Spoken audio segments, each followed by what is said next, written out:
Hello everyone, welcome back to my channel digital দোস্ত বাংলা। তো আজকের এই ভিডিওতে আমি দেখাতে চলেছি যে অন্নপূর্ণা ভাণ্ডারের টাকা যারা এখনও পাননি তাদের কী কী করণীয় আছে, যাতে তারা খুব কম সময়ের মধ্যে তাদের ৩,০০০ টাকা তাদের ব্যাংকে পেয়ে যেতে পারে। আপনারা জানেন ১ তারিখে আমাদের মাননীয় মুখ্যমন্ত্রী ঘোষণা করেছিলেন যে ১,২০,০০,০০০ মহিলাদের ব্যাংক অ্যাকাউন্টে ৩,০০০ টাকা করে দেওয়া হয়েছে। বাট আপনাদের মধ্যে অনেকেরই ব্যাংক অ্যাকাউন্টে টাকা ঢোকেনি। তার কারণ অনেক রকম হতে পারে। আপনাদের অ্যাপ্লিকেশান রিজেক্টও হতে পারে, আপনাদের ব্যাংকের কোনো প্রবলেম হতে পারে, বা আপনারা যদি কোনো রকমের ভুল ডিটেলস দিয়ে থাকেন সেই কারণও হতে পারে। যেই সমস্যা হোক না কেন আপনি এখান থেকে চেক করে নিতে পারবেন যে আপনার কোন সমস্যা হতে পারে।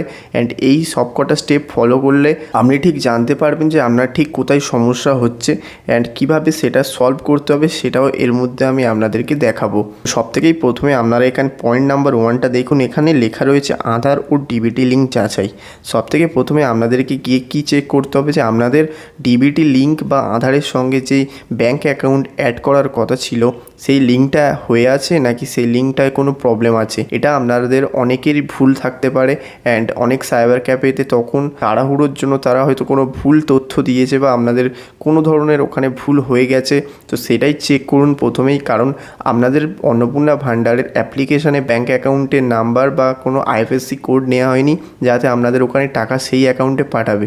ওখানে আপনাদের দিতে হয়েছিল Aadhaar card number, and Aadhaar card নম্বরের সঙ্গে যদি আপনার ব্যাঙ্ক অ্যাকাউন্ট অ্যাডই না থাকে তাহলে আপনার টাকাটা কোথায় দেওয়া হবে বা টাকাটা কিভাবে দেওয়া হবে। সো আপনারা প্রথমেই গিয়ে ওখানে আপনারা চেক করুন যে আপনাদের ডিবিটি লিঙ্কটা হয়ে আছে কি না। তারপরে আপনারা কি করবেন, তারপরে আপনারা করবেন অফিসিয়াল পোর্টালে চেক করুন আপনাদের স্ট্যাটাস এখন কী দেখাচ্ছে। আপনারা যারা সাবমিট করেছেন অ্যান্ড এখন স্ট্যাটাস যদি চেক করেন তো আপনাদের অনেক ধরনের স্ট্যাটাস আপনারা দেখতে পারবেন। তার মধ্যে এখানে একটি স্ট্যাটাস দেখুন, এখানে লেখা রয়েছে অ্যাপ্লিকেশান রিজেক্টেড। তো এই অ্যাপ্লিকেশান রিজেক্টেডের কারণে এই মহিলা টাকা পায়নি। তো আপনাদের কি কারণ রয়েছে বা কী জন্য আপনাদের টাকা ঢোকেনি সেটা আপনারা স্ট্যাটাস চেক করে নিতে পারবেন। ওখানে আপনাদের যদি সাবমিট হয়ে থাকে বা আন্ডার প্রসেসিং হয়ে থাকে পুরোটাই ওখানে আপনাদের দেখাবে, ঠিক আছে। তারপরে আপনাদের যদি দেখতে পান যে ওখানে সব কিছু ঠিক আছে, তারপরে আপনারা কি করবেন, আপনারা বিডিও বা এসডিও অফিসে গিয়ে ওখানে আপনাদের অ্যাপ্লিকেশন আইডি বা নাম্বার দিয়ে আপনারা জেনে নেবেন যে আপনাদের টাকাটা কেন ঢোকেনি। কারণ ওনাদের হাতে অফিসিয়াল পোর্টালের অ্যাক্সেস আছে অ্যান্ড ওরাই বলতে পারবে যে আপনার টাকা ওখানে কেন ঢোকেনি, অ্যান্ড ওখানে গিয়ে আপনারা যোগাযোগ করতে পারবেন। তারা বলে দেবে যে আপনার ব্যাঙ্ক অ্যাকাউন্ট ভুল আছে নাকি আপনার নামের ভুল আছে নাকি আপনি আধার কার্ড নাম্বার ভুল দিয়েছেন। অ্যান্ড তারপরে আপনারা কি করতে পারেন, তারপরে আপনারা হেল্পলাইনে কল করতে পারবেন, ঠিক আছে। এখানে একটি হেল্পলাইন নাম্বার দেওয়া হয়েছে 8282082820। এই নাম্বারে আপনারা কল করে, অ্যান্ড এটা একটি টোল ফ্রি নাম্বার, তো এই নাম্বারে কল করে আপনাদের নিজেদের অভিযোগ জানাতে পারবেন।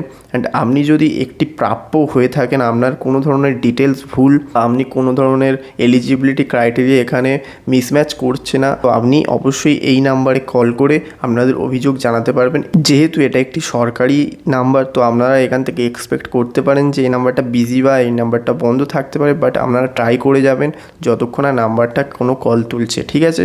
তারপরে আপনারা দেখুন নিচে আরেকটা ইমেল আইডি দেওয়া আছে, ঠিক আছে। এই ইমেল আইডিতে আপনারা আপনাদের application number, phone number and আপনাদের নাম দিয়ে এখানে একটি ছোট্ট মতো অভিযোগ টাইপের জানিয়ে সেটা আপনারা ইমেল করতে পারবেন এই ইমেল আইডিতে।